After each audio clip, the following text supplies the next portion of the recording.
शहजाद भी कुछ ऐड करना चाहते हैं। शहजाद आप कर ले, फिर मेरा आपसे सवाल भी बल्कि सुन ही लीजिए।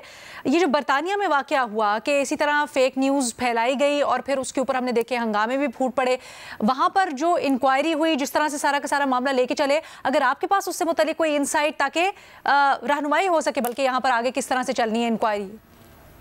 जी बिल्कुल, देखें एक तो शफाफ तरीका होना चाहिए ना कि पहले उन्होंने लोगों को आइडेंटिफाई किया, जिन लोगों ने हेट स्पीच फैलाई थी, फिर जिन लोगों ने बरतानिया में तोड़ फोड़ की, उन सबको आइडेंटिफाई किया गया, उनके ऊपर केसेस दर्ज किए गए, उनको पकड़ा गया। और मैं पहले भी बता चुका हूँ इस रिपोर्ट कार्ड में कि उनमें से कई सारे लोग तो ऐसे थे जिन्होंने गिल्टी प्लीड किया, क्योंकि उनको पता था कि वो कानूनी तौर पे केस हार जाएंगे, तो बेहतर है कि अपना जुर्म पहले ही मान लो। और उसमें आपको पता है कि अंडर एज बच्चे भी थे, जो कि 18 साल या 14 साल की कम उम्र के लोग थे, उनको भी जो है वहाँ पे कन्विक्शन हुई थी, उनके खिलाफ भी जो है कार्रवाई हुई थी। लेकिन इसके लिए जरूरी है कि ट्रांसपेरेंसी हो। जैसे आज अगर मरीम नवाज साहबा कह रही है कि हमारे पास ये सबूत है कि पीटीआई और परवेज इलाही साहब की जमात ने ये बाकायदा मंसूबा बनाया था, इस वक्त बनाया था ताकि एससीओ को मुतासिर किया जा सके, तो फिर इसके सबूत होने चाहिए। क्योंकि अदरवाइज तो एक दूसरा इसका एंगल ये भी है ना कि जो स्टूडेंट्स हैं, हो सकता है उनको गलत इन्फॉर्मेशन हो, लेकिन वो इश्तिहाल में आ गए हो, क्योंकि अगर किसी एक स्टूडेंट के साथ हो सकता है तो किसी और के साथ भी हो सकता है उनका ये शक व शुबा हो कि हुकूमत जो है इसको छुपाने की कोशिश कर रही है। तो ये स्टूडेंट के एक ऑर्गेनिकली भी जन्म ले सकता है। और फिर हो सकता है क्योंकि हमारे यहाँ पोलराइजेशन इतनी है, तो पॉलिटिकल पार्टीज ने उसमें भी अपना हिस्सा डाला हो, क्योंकि वाकई ऐसे कई अकाउंट्स हैं जो कि ऐसा लग रहा था आपको कि पीटीआई के हम ही अकाउंट्स है।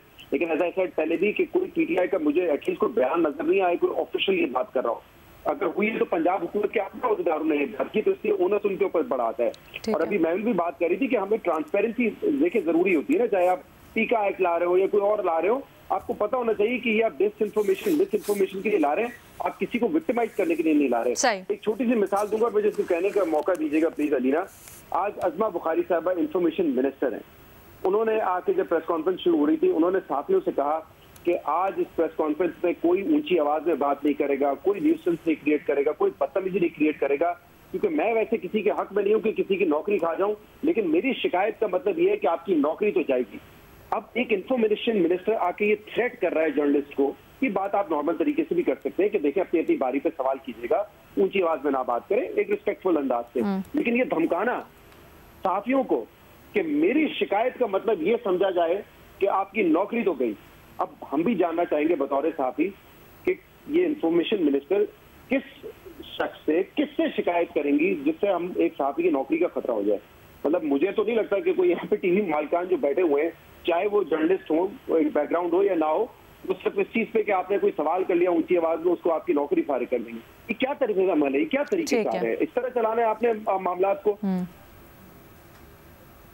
अल्फाज का चुनाव और तरीका बिल्कुल गलत था। सलीम साफी साहब यहाँ पे कोई बात सिर्फ अल्फाज के चुनाव का नहीं है, इट वाज अ थ्रेट कि आपकी नौकरी चली जाएगी, मैं शिकायत करूंगी आपकी नौकरी चली जाएगी। तो सिर्फ ये अल्फाज नहीं, एग्जैक्टली जिस तरह से उन्होंने कहा वो बिल्कुल गलत था। एब्सोल्युटली। सलीम साफी साहब, बिफोर वी कंक्लूड, हमने देखा इसमें सारा कुछ सोशल मीडिया के ऊपर जनरेट हुआ। सर बड़े सालों से हम सहाफ़त कर रहे हैं, मेन स्ट्रीम मीडिया में सहाफ़त करने के एक एडिटोरियल बोर्ड होता है, अपने कवायद व ज़वाबित होते हैं, चेक्स एंड बैलेंसेस होते हैं। अब क्योंकि हर एक के हाथ में फ़ोन है और सिटीज़न जर्नलिज़म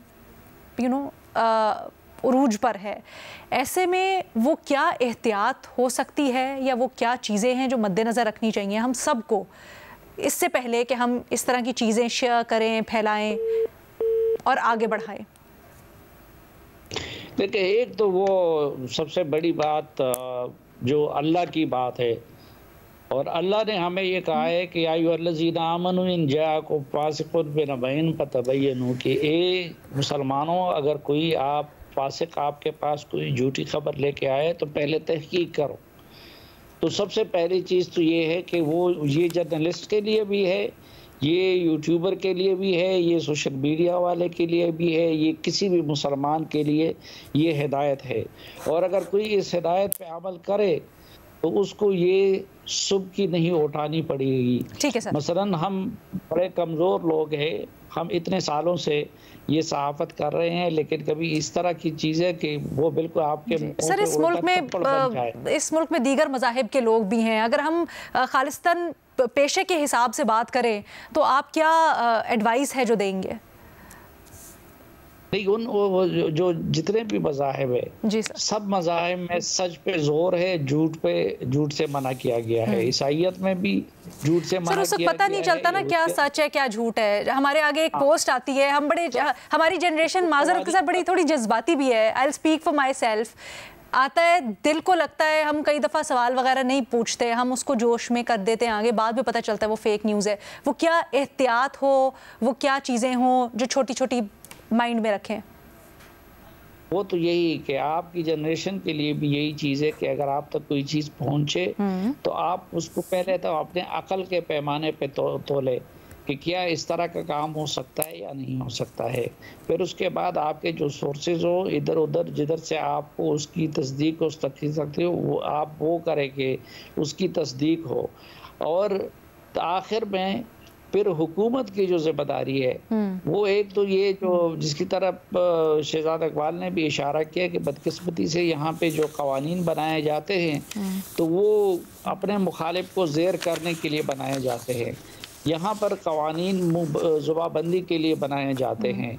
हुकूमत को उसी तरह के कवानीन बनाने चाहिए कि जिसके ज़रिए से हम फेक न्यूज़ का वो तदारुक कर सके। और एक और बात ये कि वो सजाएं इतनी फौरन में मिलनी चाहिए। आपने देखा बरतानिया में 1 हफ्ते के अंदर अंदर जो जिम्मेदार लोग थे वो मालूम भी हो गए और उनको सजाएं भी मिल गई। हमारे यहाँ जिन लोगों ने बड़े बड़े फसाद बर्पा किए होते हैं, सालों गुजर जाते हैं और उनको न तहकीक मुकम्मल होती है और न उनको सजाएं मिलती है। बिल्कुल सही। और ना सिर्फ सजाएं होनी चाहिए बल्कि सारा प्रोसेस ट्रांसपेरेंटली पता चलना चाहिए।